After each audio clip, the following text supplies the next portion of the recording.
Assalamualaikum warahmatullahi wabarakatuh.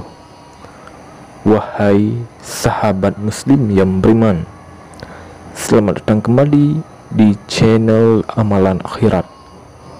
Allahumma salli ala Sayyidina Muhammad wa ala ali Sayyidina Muhammad.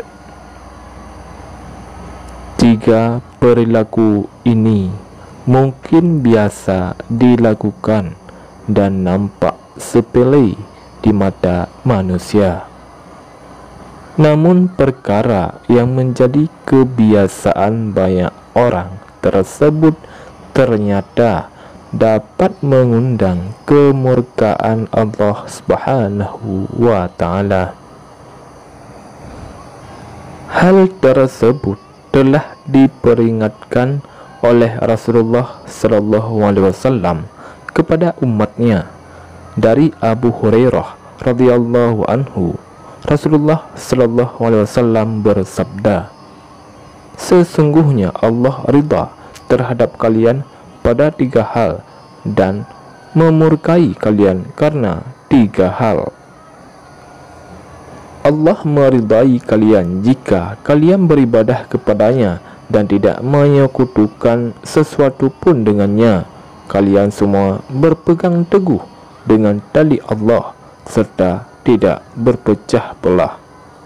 Kalian saling memberi nasihat dengan orang yang Allah kuasakan padanya urusan kalian."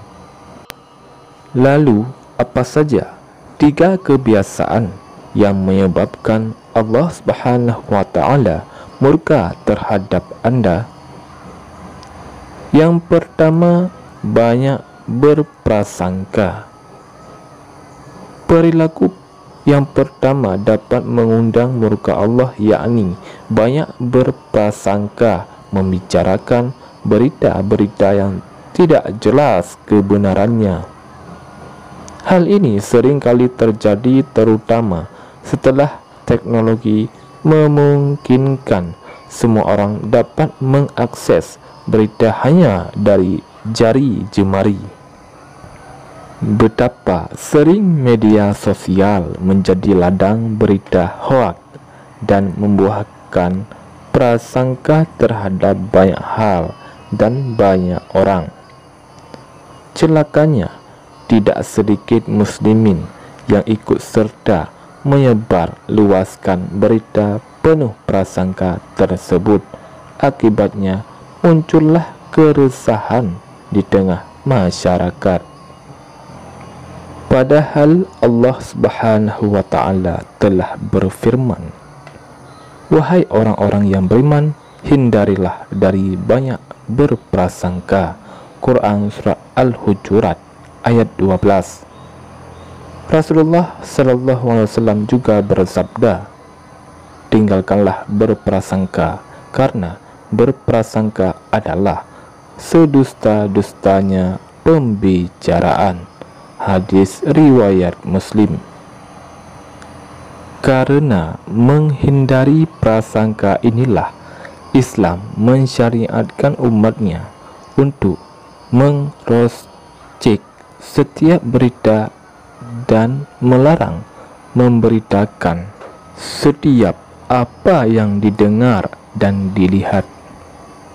Rasulullah sallallahu alaihi wasallam memperingatkan, cukuplah seseorang dianggap dusta dengan dia membicarakan setiap apa yang dia dengar. Hadis riwayat Muslim. Na'udzubillah, padahal ancaman dusta sangatlah berat, yakni neraka. Dari Ibnu Mas'ud, Nabiullah bersabda, "Jauhilah dusta, karena berdusta akan mengantarkan kepada keburukan, sedangkan keburukan akan mengantarkan ke neraka." Jika seseorang selalu berdusta dan menekuninya, niscaya akan ditulis di sisi Allah sebagai pendusta. Hadis riwayat Bukhari dan Muslim. Yang kedua, meminta-minta. Meminta-minta juga perbuatan yang dimurkai Allah, karena seorang muslim tidak pantas menghinakan diri dengan cara meminta-minta. Dari Ibnu Umar, Rasulullah SAW bersabda, "Tidaklah perbuatan meminta-minta ditekuni oleh seseorang kecuali dia akan berjumpa dengan Allah dalam keadaan tidak ada sekerat daging pun di wajahnya." Hadis riwayat Bukhari dan Muslim. Na'udzubillah, betapa mengerikan balasan orang yang meminta-minta. Termasuk meminta-minta di sini adalah perilaku gemar memberitahu kebutuhannya kepada orang lain, termasuk pula hal yang dianggap sepele dan sering dilakukan. Misalnya meminta traktir teman yang baru saja mendapat prestasi, meminta oleh-oleh kepada saudara yang hendak melancong, dan lain sebagainya. Rasulullah SAW memberikan pengecualian meminta-minta yang dibolehkan, yakni meminta kepada pemerintah dan meminta-minta karena terpaksa. Hal ini sebagaimana dalam hadis dari Samurah bin Jundub. Rasulullah SAW bersabda, "Perbuatan meminta-minta adalah penggaruk yang menggoyak wajah seseorang, kecuali jika seseorang meminta kepada penguasa atau dalam urusan yang mengharuskannya meminta." Hadis riwayat At-Tirmizi. Yang ketiga, menyia-nyiakan harta.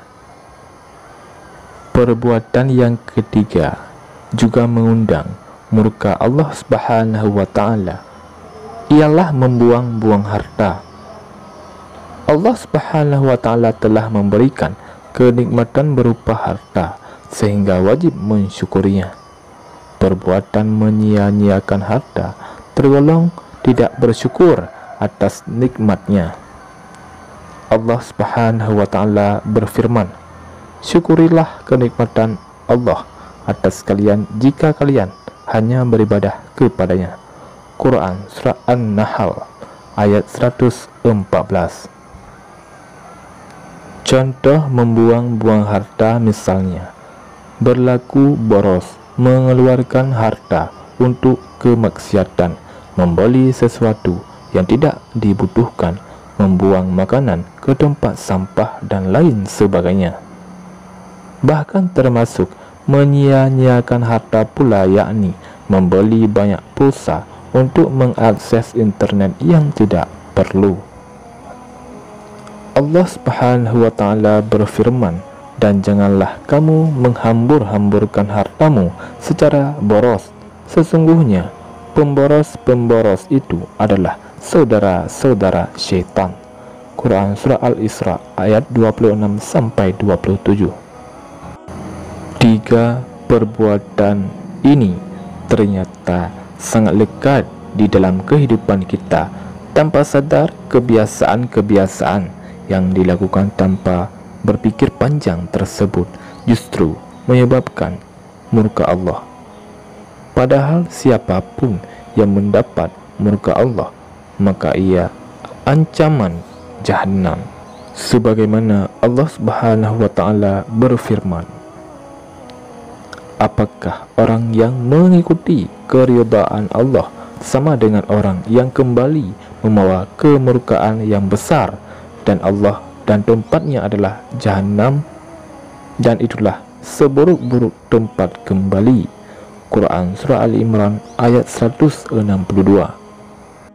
Demikianlah tiga kebiasaan yang menyebabkan Allah Subhanahu wa Ta'ala murka terhadap Anda. Wahai sahabat muslim yang beriman, marilah sama-sama kita menghindari tiga hal ini. Dengan menghindari tiga hal ini, semoga Allah Subhanahu wa Ta'ala menjauhkan kita semua dari murkanya. Seakhiri wabillahi taufiq wal hidayah. Wassalamualaikum warahmatullahi wabarakatuh.